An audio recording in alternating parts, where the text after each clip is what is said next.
Fala pessoal do YouTube, eu sou o Fábio Eduardo, sou enfermeiro formado pela Universidade Federal de Minas Gerais. Já atuei nos 3 níveis de atenção, primária, secundária e terciária, e atualmente estou trabalhando no hospital e maternidade na região metropolitana de Belo Horizonte. Eu vim falar para vocês um pouquinho sobre pré-natal de baixo risco. Essa videoaula vai ser interessante, especialmente para acadêmicos de enfermagem ou de outras áreas da saúde, mas também para aquelas gestantes, né, que vão poder pegar um pouquinho dessas orientações que eu vou dar aqui. Bom, gente, para que serve o pré-natal? O pré-natal, o objetivo é reduzir a morte materna, principalmente por algumas causas que são mais comuns. A hipertensão é um desses exemplos.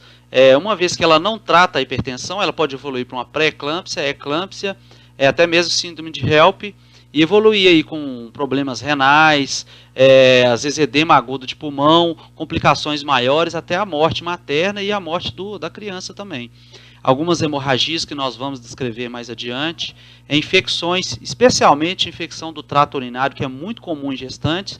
Uma vez que ela não trata essa infecção do trato urinário, ela pode evoluir com vários tipos de complicações, inclusive para a criança também. A criança pode nascer com baixo peso, a criança pode ter um risco aumentado também de infecção se ela não faz esse tratamento. Pode até evoluir, inclusive, para um aborto, né? E doenças do aparelho circulatório também. Geralmente mulheres que têm principalmente problemas, algumas cardiopatias mais acentuadas, elas têm que ser encaminhadas para os setores de maior risco. Elas vão ser acompanhadas pelo posto de saúde, mas a atenção secundária e terciária também tem que acompanhar essa gestante. A gente deve atender com muita humanização, ouvindo bem a gestante, não só falando, porque o profissional da saúde tem muito costume de falar muito para os pacientes, mas ouvir pouco. Então a gente ouvir é muito importante também, que é ouvindo que a gente vai saber o que realmente ela precisa saber e quais são os conhecimentos que ela já tem. Essa assistência também tem que ser precoce. Muitas vezes, quando essa gestante ela é acolhida apenas no segundo ou terceiro trimestre, ela tem mais risco de ter algumas complicações, porque ela não fez aqueles exames de prevenção no primeiro trimestre. O mínimo preconizado são de 6 pré-natais, de acordo com o caderno da atenção básica. Agora tem alguns autores que às vezes falam 7, alguns municípios também já utilizam 7 pré-natais. Vai depender de local para local e do autor que você utilizar. Tá? Quando essas gestantes não começam o pré-natal precocemente, as agências comunitárias de saúde têm que fazer a busca ativa. E especialmente o enfermeiro tem que cobrar das agências comunitárias isso aí. Vamos falar um pouquinho da cronologia da gravidez. Crianças de até 22 semanas de gestação ou menor que 500 gramas, não há viabilidade fetal. Eu já até vi criança com menos de 500 gramas sobreviver, mas geralmente as complicações são enormes e essa criança não sobrevive por um maior tempo. Entre 23 e 37 semanas é considerado pré-termo. Então, antes de 23, a gente considera aborto. De 23 a 37, considerado prematuro. De 38 a 42 semanas, a gente considera a idade normal de gestação. E após 42 semanas, também se considera pós-termo. A gente deve incentivar sempre, sempre, sempre o parto normal. Muitas vezes as mães têm medo, mas o risco, é muito mais elevado para os partos cesáreo. Geralmente, o que é engraçado no Brasil, que as cesáreas, a maioria das cesáreas são feitas em mulheres que não têm indicação. Muitas vezes por simples medo, às vezes até alguns médicos coagem, porque é mais prático, às vezes, fazer uma cesárea do que um parto normal, que a mulher tem que ficar em observação por um período maior, antes do parto. Mas, em compensação, pós-parto, essa mulher tem uma alta mais rápida, uma recuperação mais rápida, o aleitamento materno, a amamentação da criança vai ser mais rápida e melhor. Tá? Então, várias complicações que a cesárea pode trazer. Mães com HIV ou hepatite B não devem amamentar. Por quê? Porque esses vírus eles podem passar para a criança através do leite.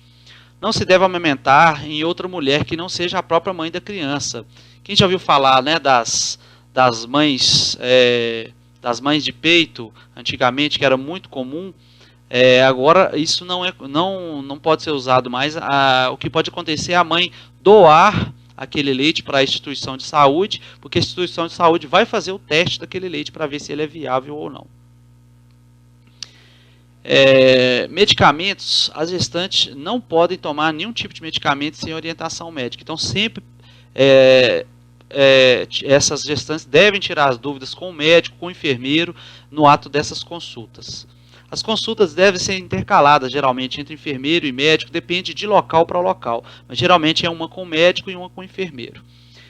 Os hábitos alimentares, a mulher deve alimentar devagar, buscar cores variadas de alimentos. Quanto mais cores tiver na dieta dela, mais tipo de nutrientes ela vai estar ingerindo. Reduzir também o consumo de carne vermelha, é lógico assim, gente, o excesso, mas ela não pode deixar de consumir a carne vermelha, principalmente pelo risco aumentado que ela tem, né, de ter algum tipo de anemia. Evitar massas, gorduras, frituras e o sal. O sal é uma das causas da hipertensão. Preferir frutas, verduras, legumes, sucos naturais, hidratar-se bem e alimentar-se no máximo de 3 em 3 horas. Tem gestante que às vezes fica muito tempo sem comer achando que não vai engordar tanto com isso, mas o problema é que o organismo reconhece de forma diferente. Se ela fica muito tempo sem alimentar, assim como qualquer pessoa, nosso organismo tende a armazenar mais energia. Então a gente tem que alimentar pelo menos de 2 em 2, 3 em 3 horas para nosso organismo estar funcionando normalmente. Na primeira consulta pré-natal, o enfermeiro deve preencher o CIS pré-natal, geralmente uma ficha ou então até online mesmo, depende do local que você vai estar trabalhando. O cartão da gestante também é essencial, onde vai conter todos os dados dessa gestante. As vacinas, a gestante deverá ter pelo menos a vacina da influenza em época de campanha. A hepatite B, a gente vai solicitar os exames do primeiro trimestre. Se ela não tiver imunizada, ela vai ter que tomar essa vacina da hepatite B.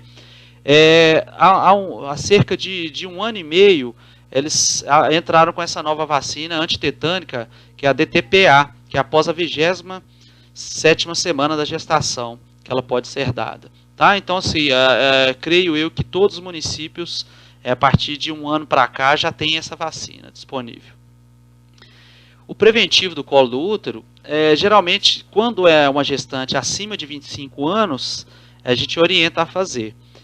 Se tiver alguma contraindicação, o médico vai contraindicar, e se ela tiver com o preventivo em dia também, não vai precisar fazer.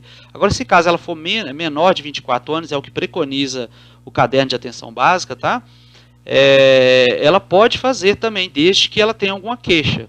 Vamos supor que ela tem algum corrimento amarelado, esverdeado, dor, então, dependendo da indicação médica, ela pode fazer sim. Sempre encaminhar essa gestante ao dentista, porque ela tem um risco maior de sangramento na gestação, pode ter complicações tanto nos dentes quanto nas gengivas. Evitar bebidas alcoólicas, cigarro, outro tipo de drogas, e controlar também, né, o uso de medicamentos, como eu já falei. Evitar o ganho de peso excessivo. Geralmente, quando a mulher ganha muito peso, peso acima do ideal, ela aumenta a chance da pressão dela subir e também aumenta a chance dela ter uma diabetes gestacional. E também não pode perder peso demais, né, gente? Senão a criança também não vai desenvolver adequadamente. O ganho de peso geralmente é entre 9 e 13 quilogramas. Essa gestante deve praticar exercícios físicos leves, né? Uma caminhada, uma hidroginástica, uma academia mais leve. Não pode fazer muito esforço físico e carregar peso. Mas no mais exercícios leves, ela não só pode como deve, é o ideal. Denunciar abusos, né, ou violência doméstica, geralmente tem alguns casos de aborto, porque ela sofre violência física ou psicológica que podem levá-la a esse aborto. As gestantes de baixo risco, elas são acompanhadas pelo posto de saúde. Aquelas que têm algum risco aumentado, problemas de cardiopatia, alguma insuficiência renal ou algum problema de saúde mais grave, elas devem ser encaminhadas para um centro de especialidade médica, né, geralmente na atenção secundária ou então até mesmo no hospital, dependendo de município para município, isso aí pode variar. Os medicamentos preconizados no início da gestação.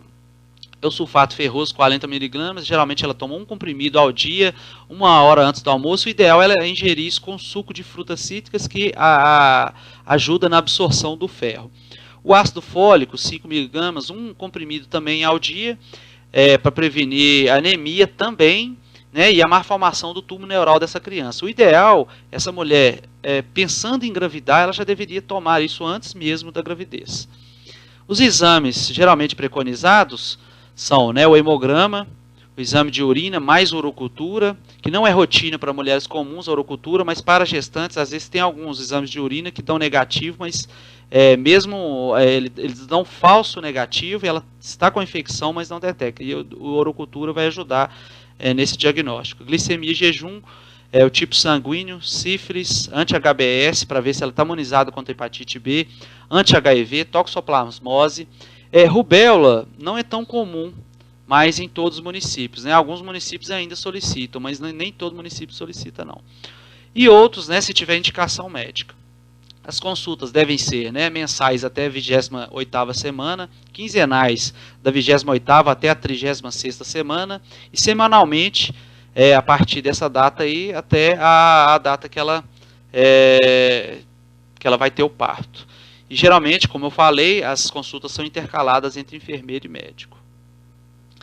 Ela deve evitar maiores esforços físicos, traumas ou dobramentos também excessivos no abdômen. Às vezes a mulher faz exercícios que dobra o abdômen demais, então pode ocorrer, dependendo desse exercício, um descolamento prévio da placenta.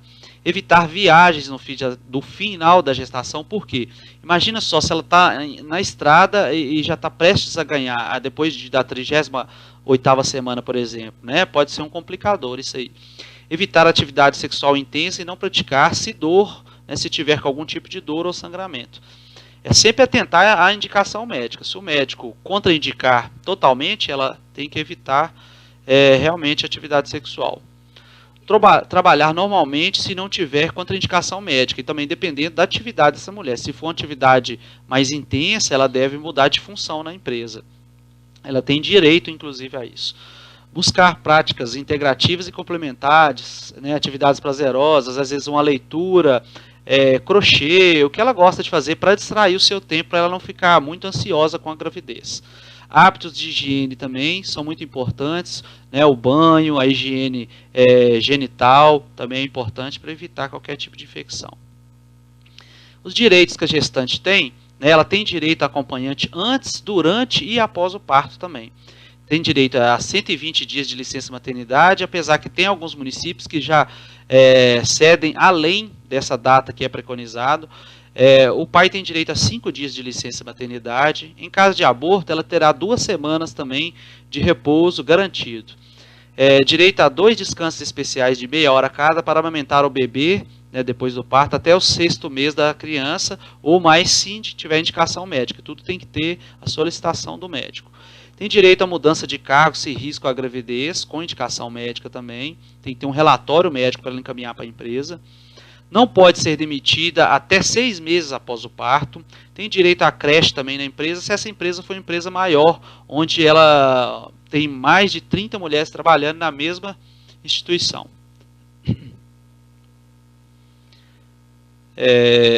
Os sintomas comuns da gravidez, que às vezes tem mulher que às vezes sente um mal-estar, acha que aquilo ali é um complicador para a sua gravidez, mas é muito comum, principalmente no primeiro trimestre, no início do segundo trimestre, náuseas, vômitos, tonturas, salivação excessiva, mas assim, tudo é de acordo com o estado da mulher. Se essas náuseas for muito, por exemplo, náusea, vômitos, for muito intensa, aí ela realmente deve se atentar mais e sempre estar fazendo acompanhamento no posto de saúde. Azia, cólicas, dores abdominais leves, gases, constipação também é muito comum. Fraqueza e desmaios também, porque a pressão da mulher na gravidez ela tende a baixar um pouco, então ela pode ficar ter aquele sinal de que a pressão abaixa, ela sente aquela tonteira rotineiramente. Corrimento vaginal, só que não é comum se esse corrimento for amarelado, esverdeado, ou tiver cheiro forte, né, ou tiver com prurido. Aumento do fluxo urinário, geralmente a mulher urina a mais nessa época da gravidez. Ela costuma ter um pouco de falta de ar, por quê? Porque o próprio útero, de acordo com o crescimento, né, ele vai empurrando, né, parte desses órgãos e dificulta a extensão do pulmão. Então ela tem um pouco de falta de ar também. Dor nas mamas, dor lombar, até mesmo pelo peso da barriga, né? Leves dores de cabeça, sangramento gengival, varizes, cãibras, manchas escuras pelo rosto, são chamadas de melasmas, também são comuns, mas geralmente não pode usar pomada, alguns tipos de pomada para retirar essas manchas durante a gravidez. Se ela for fazer esse tratamento dessas manchas, tem que ser pós-gravidez, tá? Estrias também é muito comum. Para evitar essas estrias, não é bom. Muitos produtos, tem muitos produtos químicos que às vezes vai agravar mais ainda essas estrias. Então tudo é procurar a indicação médica. Em contrapartida, a gestante sempre deve procurar atendimento, né, se esses problemas estiverem maiores, dor de cabeça mais intensa, uma cefaleia bem característica, um déficit visual acentuado, dor abdominal intensa ou aquela dor persistente, febre, sempre deve procurar o atendimento, perda de líquido vaginal, especialmente se essa perda de líquido for mais abundante, corrimento fétido, às vezes esverdeado, amarelado, ou sangramento vaginal, dor para urinar, se ela tiver com disúria, se tiver com edema no rosto, mãos e pernas, dificuldade para respirar, aquele cansaço mais evidente, se ela tiver com hiperemese, aqueles vômitos que não cessam, ou também diminuição dos movimentos do bebê, que geralmente a gestante sente, ela tem que procurar então um atendimento médico para averiguar. Tem alguns sinais que são muito característicos, né? São indicativos de iminência de parto. São aquelas contrações fortes e frequentes, 2 ou mais a cada 10 minutos. Geralmente ela sente assim uns puxões, né? Aquela sensação de pressão na região do períneo. Tem alguns casos que são óbvios também, né? Que é a apresentação do bebê na vulva, então você já sabe que realmente o parto já tá na iminência do parto. Tem alguns cuidados que a gente deve ter com o recém-nascido, né? O aleitamento materno deve ser estimulado até o 6º mês exclusivamente, o aleitamento materno. Não deve oferecer água, outro tipo de leite artificial para a criança, a não ser que a mãe realmente tenha um problema na produção, né, do leite. Às vezes a mãe produz leite, mas não sabe a forma de amamentar, o posicionamento da criança, né, que deve ser de barriga com barriga, e a criança deve mamar livre demanda também. Então, assim, o ideal é a gente orientá-la à forma correta. A criança tem que fazer aquela boquinha de peixe mesmo, abrir toda a boquinha, e a boca da criança tem que colocar no posicionamento adequado para que a boca dela ela abocanhe toda a região da auréola da mulher.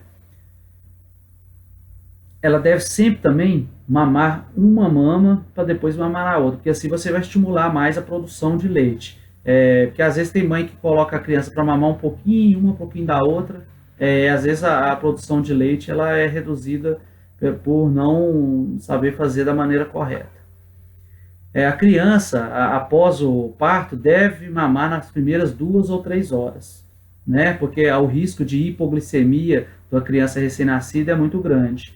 Deve-se evitar ao máximo bicos, chupetas e mamadeiras, porque esses artifícios eles diminuem a vontade da criança em mamar no peito, porque é muito mais prático e fácil para ela, né, mamar. Na mamadeira o leite sai muito mais fácil, e no seio materno estimula, né, a formação dos músculos, né, da boca, né, o sistema estomatognático é bem mais formado quando ela tem esse estímulo da amamentação no seio materno, porque ela faz muito mais força para isso. Deve ter um cuidado com o coto umbilical. Isso aqui é um pouco polêmico ainda, que alguns estudos dizem, né, que você tem que envolver o cordão umbilical com a gazinha embebida no álcool a 70%, outros a 100%. Aí vai depender, né, de cada região, eles utilizam, depende da literatura que cada local vai utilizar. A queda do umbigo ocorre geralmente assim, de 10 a 20 dias, já ocorre a queda desse cordão umbilical. Logo após o nascimento, essa criança tem que receber, né, uma injeção de vitamina K, que é para prevenir hemorragias do recém-nascido. Então, e também o nitrato de prata, que é pingado nos olhos para prevenir, né, prevenir principalmente a oftalmia gonocócica. As fontanelas da criança, né, que é popularmente chamada de moleiras, elas geralmente são planas, né, então se ela estiver ovalada, estiver, né, com um volume muito aumentado, deve-se orientar, né, a pedir uma avaliação mais adequada médica. A criança também deve receber na maternidade a vacina da hepatite B e a BCG. Quando na maternidade não é fornecido, a maternidade já tem que orientar onde que ela vai fazer essas vacinas. Se tiver também, tem que atentar à icterícia, né, que é aquele amarelo, né, que a criança geralmente fica mais evidente, né, na parte superior, nos olhos, fica bem evidente que está com icterícia. Deve também procurar atendimento médico. Essa criança deverá tomar banho de sol, banho de luz, né, no hospital. A criança também ela perde calor muito fácil, então ela sempre deve estar seca, limpa e bem vestido, né? A caderneta também é importante. A caderneta que preenche a caderneta de vacinas é importante fornecer a puérpera.